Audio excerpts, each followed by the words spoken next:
Hello friends, இன்றைக்கி நம்ம என்ன பண்ண போகிறோன்னா சப்பாத்தி செய்ய போகிறோம். யூஸ்வலாக எல்லோரும் என்ன யூஸ்வலாக பண்ணுறது தானே அப்படின்னு சொல்லுவாங்க. ஆனால் நாங்கள் பண்ணுறது ஒரு பொட்டு எண்ணெய் சேர்க்க மாட்டோம். அந்த மாதிரி விஷயம் பண்ணுவோம். நல்லா சாஃப்டாக இருக்கும். எண்ணெய் இதில் சேர்க்கவே மாட்டோம்.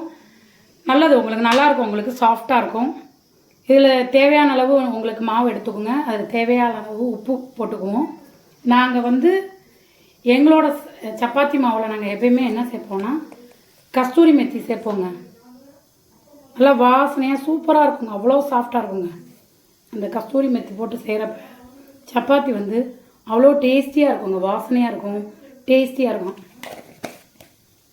இதை நான் பிசைஞ்சிட்டு அந்த சாஃப்ட்னஸ் எப்படி இருக்கணுன்றதை நான் உங்களுக்கு சொல்கிறேன். அந்த பக்குவத்தில் இருந்தால் தான் சப்பாத்தி சாஃப்டாக இருக்குங்க. சப்பாத்தி மாவை பசைஞ்சிட்டோங்க. இது இந்த பக்குவத்தில் இருக்கணுங்க. இப்படி நம்ம அமுக்கணும்னா இந்த மாதிரி இருக்கணும். அதுதான் நல்லா சாஃப்டாக இருக்கும். ஒரு பொட்டு எண்ணெய் நான் போடலைங்க. பாருங்கள், எண்ணெயே கிடையாது. பாருங்கள், சுத்தமாக எண்ணெயே போடலை. நல்லா சாஃப்டாக இருக்கும். நான் இது கொஞ்சம் நேரம் ஊறட்டும், அதுக்கப்புறம் நான் போடுறதை காமிக்கிறேன். ஒரு 5 நிமிஷம் ஊறினா போதுங்க. சப்பாத்தி மாவு ஊறிடுச்சு. இந்த கடைகளில் பண்ணுறாங்களா அது மாதிரி தான் நாங்கள் பண்ணுவோம். கொஞ்சம் எடுத்து வச்சுட்டு அதே மாதிரியே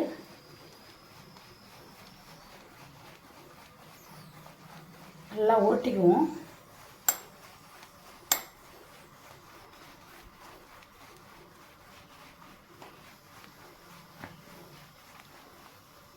நான் உருட்டிட்டு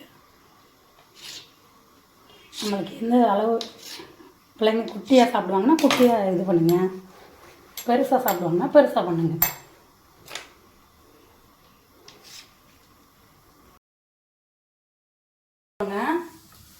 எண்ணெய் ஒரு பொட்டு கூட கிடையாதுங்க. ஆமாம், இப்படி தேய்க்கங்க, அப்படியே சுற்றுங்க மெதுவாக. பாருங்கள், சப்பாத்தி சுற்றுது பாருங்கள். சாஃப்டாக பண்ண தேய்க்க அப்படியே ரவுண்டாக சுற்றுங்க உங்களுக்கு.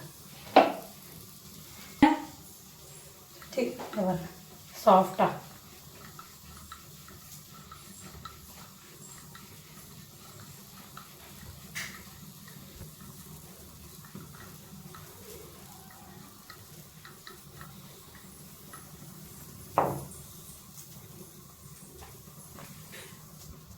இப்போ அடுப்பில் கல் வச்சாச்சுங்க. துணியை வச்சு துடைக்க தான் செஞ்சுருக்கேன். இந்த பெருசாக வச்சுருக்கேன் பாருங்கள். எண்ணெய் ஒரு பொட்டு கூட நான் போடலை.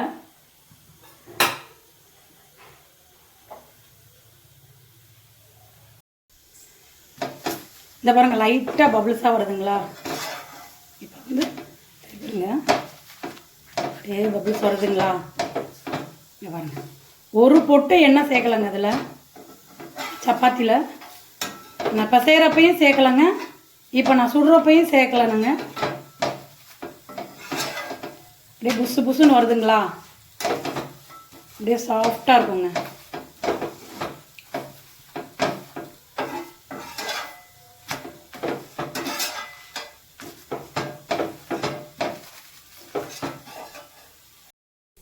இந்த பாருங்கள், சப்பாத்தி பாருங்கள் எவ்வளோ சாஃப்டாக இருக்குது பாருங்கள். அது மாதிரி நல்லா சாஃப்டாக இருக்குங்க. ஓகே மக்களே, லைக் பண்ணுங்கள், ஷேர் பண்ணுங்கள், கமெண்ட் பண்ணுங்கள், சப்ஸ்கிரைப் பண்ணுங்கள், பெல் பட்டனை கிளிக் பண்ணுங்கள். நாங்கள் டெய்லி லைவுக்கு வரோம், எங்களுக்கு சப்போர்ட் பண்ணுங்கள்.